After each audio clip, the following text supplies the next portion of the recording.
Bom dia, meus amigos, minhas amigas. Já tem alguns dias que estamos gravando áudios que apresentam a Bhagavad Gita, né? Falando das características, do papel desse livro importante para quem está buscando realmente autoconhecimento e conhecimento sobre Deus. Aí chegou o momento da gente efetivamente entrar nos textos, né? Então vamos lá.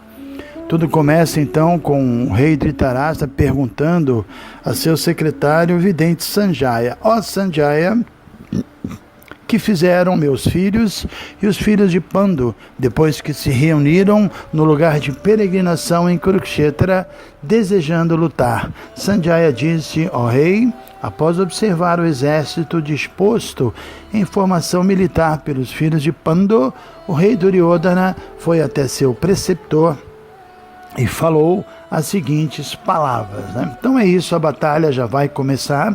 Sanjaya descreve os guerreiros presentes, né? E como a maioria não leu o Mahabharata, eu vou poupar vocês de ler assim, uma descrição um pouco longa dos guerreiros, né? É uma lista muito grande. Então vamos diretamente para o verso 9, que menciona um comentário de Duryodhana. Ele diz: há muitos heróis que estão preparados a sacrificar suas vidas por mim. Todos eles estão bem equipados com diversas espécies de armas e todos são experientes na ciência militar. Nossa força é incomensurável e estamos perfeitamente protegidos pelo avô Bhishma, ao passo que a força dos Pandavas, cuidadosamente protegida por Bhima, é limitada. Todos vocês devem agora dar todo o apoio ao avô Bhishma à medida que assumem seus respectivos pontos estratégicos para entrada na falange do exército. Então é isso, né? Dos versos 1 a 11 tem a descrição dos guerreiros e no final Duryodhana faz menção dessa confiança que ele está tendo na vitória, porque ele entende que seu exército é mais forte, mais qualificado do que o exército dos seus primos, os Pandavas. Isso é mais uma evidência que a visão dele, a mentalidade dele era muito materialista, porque ele não considerou a presença de Krishna ao lado de Arjuna, porque imagine, Krishna, a divindade suprema, e ele era um materialista, não entendia isso, e Krishna garantia a vitória para Arjuna. Mas de qualquer modo, vamos continuar lendo aqui. Agora vai ser dos versos 12 ao 19, que descreve que a batalha vai realmente começar. Isso é indicado pelos suados búzios dos guerreiros. Então vamos lá. Então Bhishma, o grande e valente patriarca da dinastia Kuru, o avô dos combatentes, soprou seu búzio bem alto, produzindo um som parecido com o rugido de um leão, dando alegria a Duryodhana. Depois disso, os búzios, tambores, clarins, trombetas e cornetas soaram todos de repente, produzindo um som tumultuoso. No outro lado, Krishna e Arjuna, acomodados numa grande quadriga puxada por cavalos brancos, soaram seus búzios transcendentais. Krishna soprou seu búzio chamado Panchajanya, Arjuna soprou o Devadatta, e Bhima, o comedor voraz que executa tarefas hercúleas, soprou seu aterrador búzio chamado Paundra. O rei Yudhishthira, filho de Kunti, soprou seu búzio, o Sugosha, e Manipushpaka. O grande arqueiro rei de Kashi, o grande lutador Shikandi, Drishtadyumna, Virata, o invencível Satyaki, Drupada, os filhos de Draupadi e outros, ó rei, tais como o poderoso filho de Subhadra, todos sopraram seus respectivos búzios. O som arrancado desses diferentes búzios tornou-se estrondoso. Vibrando no céu e na terra, ele abalou os corações dos filhos de Dhritarashtra. Então vamos fazer aqui um breve comentário, né? Nós podemos ver que, tudo bem, quando Bhishma soprou seu búzio, a descrição é que parecia o rugido de um leão, era muito poderoso, né? Mas quando Sanjaya descreve que Krishna e Arjuna sopraram seus búzios, aí ele chamou os búzios de Krishna e de Arjuna como transcendentais, ou seja, superiores aos de Bhishma. Por isso foi dito que esse som abalou os corações de Duryodhana e de todo o seu bando, né? E essa diferença na descrição entre o impacto dos búzios já foi uma indicação bastante forte, né? De que a vitória ia ficar com Arjuna, que tinha Krishna do seu lado, né? Então essa imagem de Krishna como condutor da quadriga de Arjuna é conhecida como Parthasharati. Então, o fato dele conduzir a quadriga de Arjuna tem um significado extremamente filosófico, né?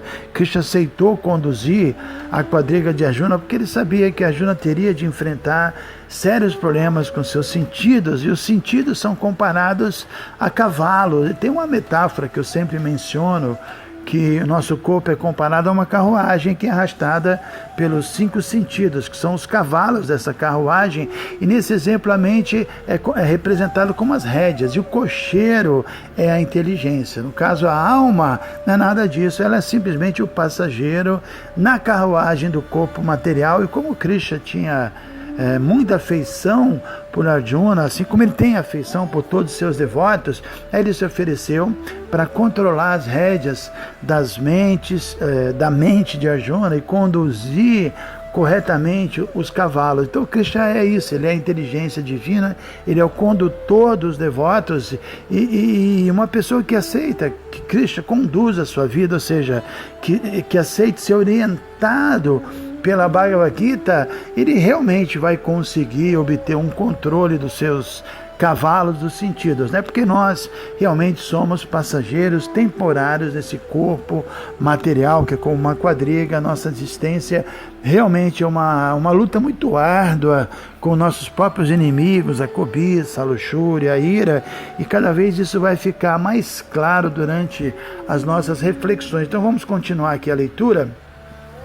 Eu vou ler agora dos versos 20 ao 27, né? Então vamos lá. Naquele momento, Arjuna, filho de Pandu, sentado na quadriga que portava a bandeira na qual estava estampada a marca de Hanuman, pegou do seu arco e preparou-se para disparar suas flechas. Ó rei, após ver os filhos de Dhritarashtra dispostos em formação militar, Arjuna então dirigiu a Sri Krishna estas palavras: ó infalível, por favor, coloca minha quadriga entre os 2 exércitos para que eu possa ver as pessoas aqui presentes que desejam lutar e com quem devo me digladiar nesse grande empreendimento bélico. Deixa-me ver aqueles que vieram aqui para lutar, desejando agradar ao mal-intencionado filho de Dhritarashtra. Sanjaya disse: ó descendente de Bharata, tendo recebido de Arjuna essa determinação, Krishna conduziu a magnífica quadriga para o meio dos exércitos de ambos os grupos. Na presença de Bhishma, de Drona e de todos os outros comandantes do mundo, o Senhor disse: simplesmente observa, Partha, todos os Kurus aqui reunidos. Foi então que Arjuna pôde ver, no meio dos exércitos em ambos os grupos, seus pais, avós, mestres, tios maternos, irmãos, filhos, netos, amigos e também seus sogros e bem-querentes. Ao ver todas essas diferentes categorias de amigos e parentes, o filho de Kunti, Arjuna, ficou dominado pela compaixão e falou as seguintes palavras, né? Então vamos parar aqui para fazer um comentário. A gente acabou de ler que Arjuna viu que todos, parentes, bem-querentes, todos estavam ali prontos para participar da luta. Alguns estavam no exército oponente, alguns no próprio exército dele. Ele ficou estarrecido, né? Imagine. O exército adversário era composto por pessoas que eram muito queridas por ele, e Arjuna era uma pessoa muito piedosa, muito pacífica, e não tinha o menor desejo de lutar com seus primos, né? A gente já falou sobre isso. Ele, com a ajuda de Krishna, de alguma forma tentaram uma reconciliação, mas não teve jeito. Duryodhana era muito obstinado por poder, não quis saber de nenhum acordo pacífico. Então, pelo contrário, o Mahabharata até descreve que Duryodhana, com a ajuda do seu tio e vários outros comparsas, ele fez planos extremamente diabólicos para impedir a todo custo que os Pandavas subissem ao trono, tentou matá-los de qualquer maneira, mas apesar de tudo isso, Arjuna era um devoto puro, não tinha a menor mágoa dos seus primos. E Krishna é bom nesse ponto a gente lembrar, né? Ele é a super alma, ele está no coração de todo mundo, ele sabe o que se passa na mente de todo mundo, ele sabia o que estava acontecendo com Arjuna, por isso ele se ofereceu para ajudá-lo, para conduzir a sua quadriga. E nesse ponto a gente tem que destacar a humildade de Krishna, né? Porque imagina, ele é o Senhor Supremo, mas ainda assim ele aprecia servir seu devoto. Não é que somente os devotos querem servir a Krishna, Krishna também quer servir os devotos.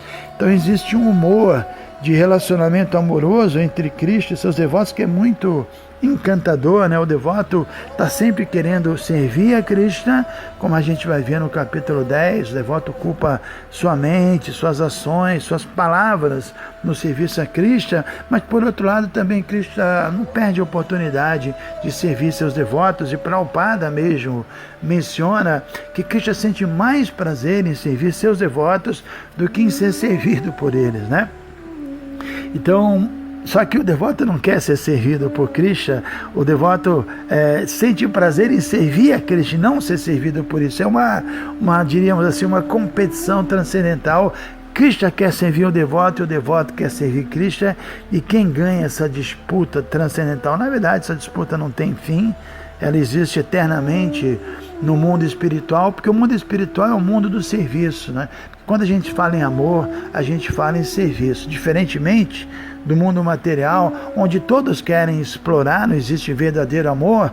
No mundo espiritual, que é o mundo do amor, todo mundo quer servir. Essa é a diferença entre o mundo material e o mundo espiritual. E de qualquer modo, Krishna, ele é a suprema personalidade de Deus, ele não precisaria cumprir as ordens de Arjuna, não precisa cumprir as ordens de ninguém, mas ainda assim Arjuna pediu que ele conduzisse sua quadriga até o meio dos exércitos, e Krishna fez isso porque a humildade é uma característica da personalidade divina de Krishna, e a gente deve entender que assim como um pai serve o filho, né, com grande prazer, Krishna também serve os seus devotos com amor espiritual. Isso acontece devido não só ao amor, mas à misericórdia que Krishna tem para com seus devotos, né? Então, na nossa leitura também a gente viu que existe uma figura de Hanuman na bandeira de Arjuna, e tem uma história interessante sobre isso, que uma vez Arjuna ouviu, isso está descrito no Ramayana, que foi construída uma represa, né? Que conseguiu conduzir o Sr. Ramachandra de Rameshwara até Sri Lanka, e essa represa foi feita com a ajuda de macacos, né? A gente ficou muito confuso. Assim, por que macacos ajudaram? Ele não achou apropriado que o Sr. Rama fosse ajudado por macacos, porque Ramachandra poderia simplesmente ter usado suas próprias flechas. Aí Arjuna, pensando assim, ele encontrou um erudito que estava lendo o Ramayana e perguntou para ele, mas esse erudito não soube responder. Aí apareceu um filhote de macaco ali na hora, e com muito orgulho ele disse que realmente, né, uma represa de flechas teria se quebrado quando os macacos andassem nela, e Arjuna replicou que, poxa, nenhum macaco seria capaz de quebrar uma represa feita com as flechas de Ramachandra. Na verdade, Arjuna foi além, ele falou, nenhum macaco nem sequer seria capaz de quebrar uma represa feita por mim, ele disse. Aí o macaco desafiou Arjuna, disse que se ele quebrasse uma represa feita por Arjuna, ou seja, Arjuna colocando várias flechas assim, parando a água, né? Então, se ele conseguisse quebrar isso, Arjuna teria que acabar com a sua própria vida, tinha que se jogar no fogo. Mas se o macaco não conseguisse quebrar essa represa, aí ele se tornaria um escravo de Arjuna. Então, Arjuna construiu uma represa com flechas, o macaco quebrou sem nenhuma dificuldade. Arjuna tentou novamente, o macaco mais uma vez quebrou essa represa, e Arjuna estava pronto para abandonar sua vida mesmo, mas nesse momento apareceu um menino Brahmana e sugeriu que Arjuna de novo fizesse isso, ele seria o juiz, né? E assim então aconteceu. A Arjuna fez essa represa e dessa vez o filhote de macaco não conseguiu quebrar a represa feita por Arjuna. Aí o macaco tinha um poder muito místico, ele desenvolveu o seu corpo, se expandiu até assim, o tamanho de uma montanha. E aí ele se atirou em cima das flechas de Arjuna e ainda assim ele não conseguiu quebrar. E nesse momento o macaco correu até o menino, o juiz, ofereceu reverências e caiu chorando e disse: "Ó Ramachandra", né? E naquele momento Arjuna também prostrou-se perante o menino e disse chorando: "Ó Krishna, você é o servo dos seus devotos." Aí pedindo que ambos se aproximassem, o menino, que então era o próprio Krishna, que é o próprio Ramachandra, ele chamou o macaco, que na verdade era Hanuman, e disse: "Olha, você vai ter que honrar a sua palavra e vai ter que se manter como um emblema na bandeira de Arjuna." Muito legal, né? Hare Krishna.